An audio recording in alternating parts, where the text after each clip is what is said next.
this week we're going to talk a lot about stepping into your power. And I think the biggest thing about stepping into your power is, one, knowing exactly who you are, and two, what it is that you want to accomplish. To be able to get to the point where you are operating in that power, you have to first have conversations with yourself, real conversations with yourself about you. Nobody else can have these conversations with you. Nobody else is going to hold your hand, if it's not your mom, to show you how to tap into your power. But I may can help you. I may can hold your hand just a little bit, because first you have had conversations with yourself, because a lot of times a lot of us don't know our powers because we are getting asked questions about ourselves from people who don't know us, but we're wanting to be able to give them an answer. But a lot of times, a lot of times it's impossible to answer a question that's present if you have not yourself sat and observed, sat and really contemplated or analyzed what it is that you really want. And it's very simple. You start by asking yourself questions about you, questions that only you know the answer to, only you would be able to give us an answer for. And honestly, we're not giving answers to satisfy anyone, to make anyone else feel comfortable. We're giving answers based off of what it is that I really want and how I actually operate. So one of those questions would be, when am I most fulfilled? I find myself to be most fulfilled whenever I am enlightening and inspiring other people. I can do that all day. I can enlighten and inspire people from the time I wake up to the time I go to sleep, as long as you let me get a nap and give me something to eat. That's when I'm most fulfilled. When I'm in the community, I'm doing service, I'm making a difference in the world, I'm educating and being impactful in my community. That's when I'm most fulfilled. But for you, it doesn't have to be that. That's my personal fulfillment. You shouldn't feel guilty if that's not your fulfillment. You could care less about motivating people, honestly, but that would be your personal fulfillment. Your fulfillment may be working in healthcare. Your fulfillment may be working in a school. Your fulfillment may be when you're a full-time entrepreneur. Everybody's fulfillment is different because we all come to this earth with a purpose and with a plan, and only God knows what that is, and He gives you different signs to take you to that point of you discovering what it is.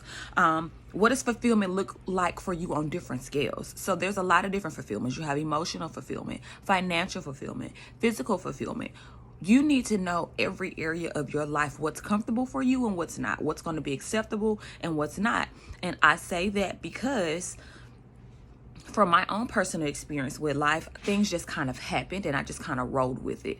But I've reached a level now in my life where, no, I get to determine exactly how my life plays out. I get to determine who I marry. I get to determine what house I live in, where I work, how I start my morning off. All of these things are determined by me now. But previously, I operated on what was socially acceptable.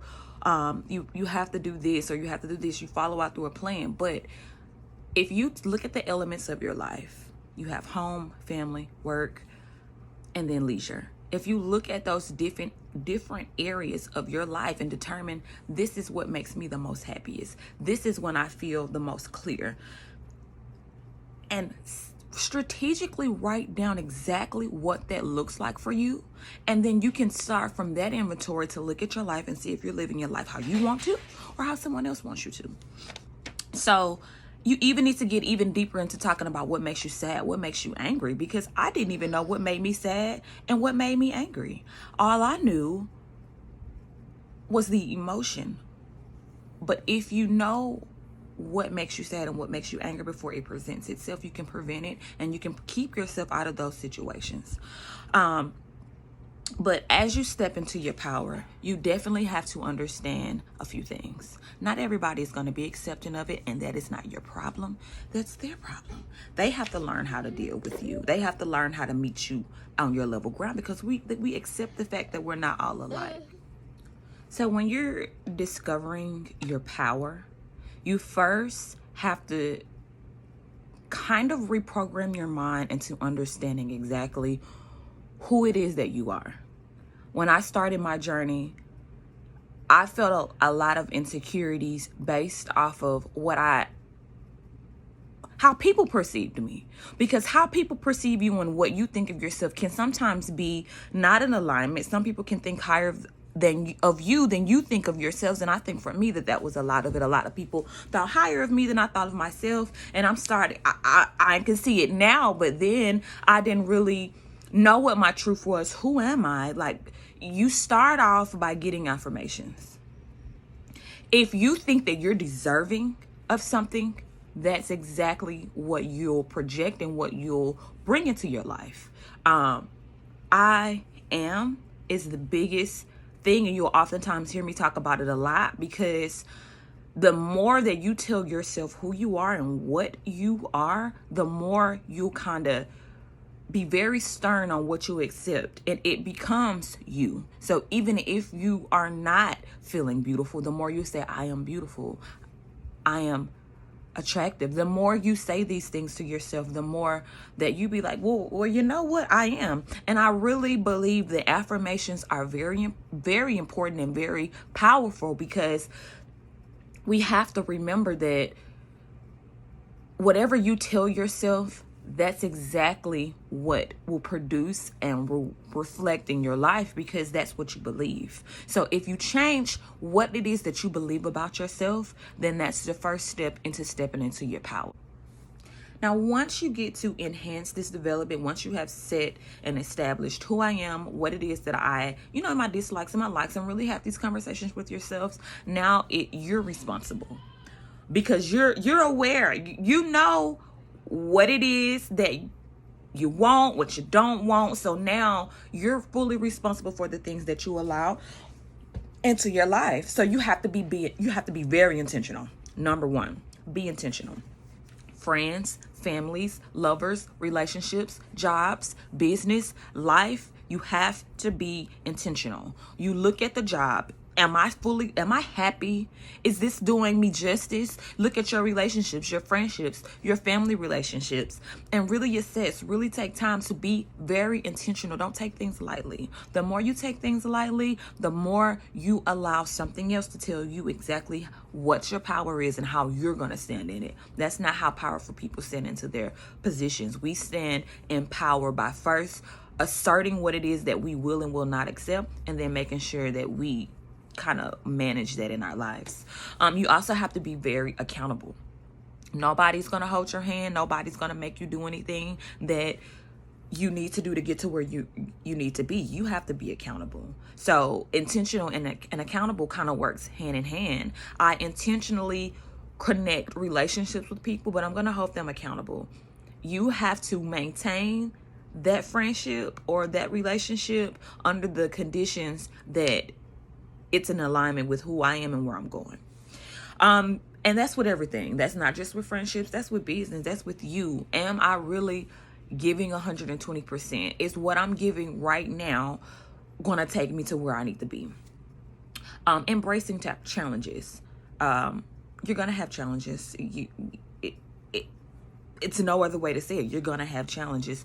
You have to embrace the challenge. And that's more about where I talked about solutions. You have to be outcome focused. I have to focus on what do I want to come from this, not what's happening in the moment. You get it? So far, just to give you a recap on everything that we've talked about, stepping into your power, first you have to have conversations with yourself to really understand, who am I?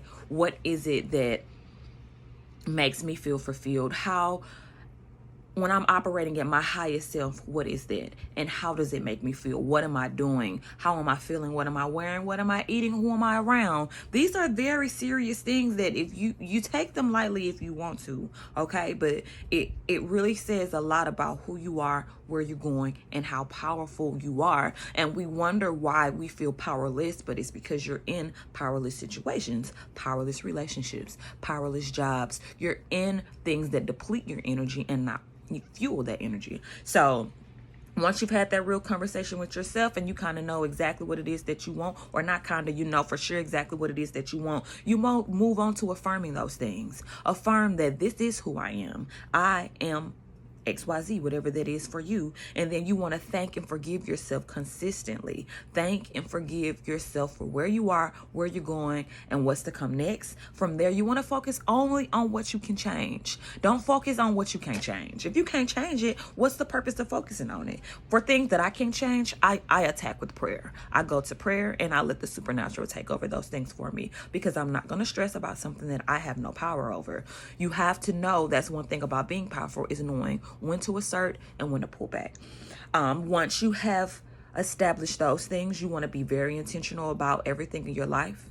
You want to make sure that you're always holding yourself accountable, because if you are not being intentional, if you're not being accountable, and if you're not embracing challenges, you give your power to someone else, and no one else knows how to fully evolve into that power but you.